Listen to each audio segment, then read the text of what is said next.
Alright, so Google Veo 2 is Google's new AI video generation model. You type in something like, a cat doing yoga on a beach, and boom, Veo turns that weird vision into a full-blown video, like Midjourney and DALL-E did for images, but now Veo is like, hold my processor, I'm doing movies.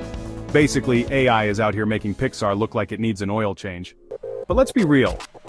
Veo is super smart, but also super unpredictable. One minute you ask for a dog running through a field, and it's all dreamy slow motion.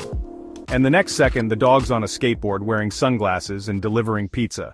Filmmakers, you okay?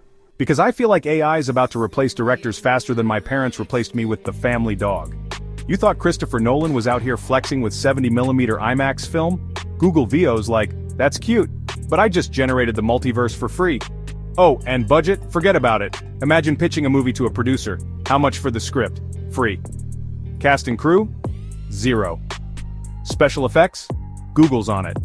Also, can I borrow your Wi-Fi password?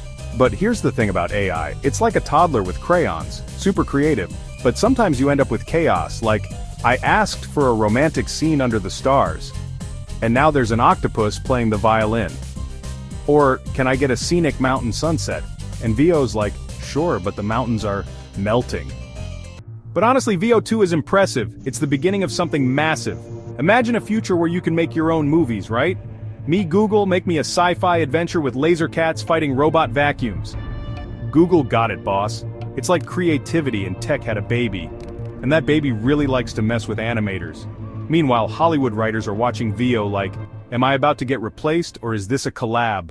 Look, we don't know what the future holds. AI like Google Veo is powerful and it's still learning. So I say, use it. Have fun with it. Make the weirdest stuff you can think of. Because one day, when AI's fully running the world, you'll want it to remember you as that cool human who made cat yoga videos. Not the person who just asked for dogs barking at walls. Now go out there, be creative, and don't forget to like, subscribe, and drop a comment about the weirdest video you'd make with Veo 2. I'm out, thanks for watching.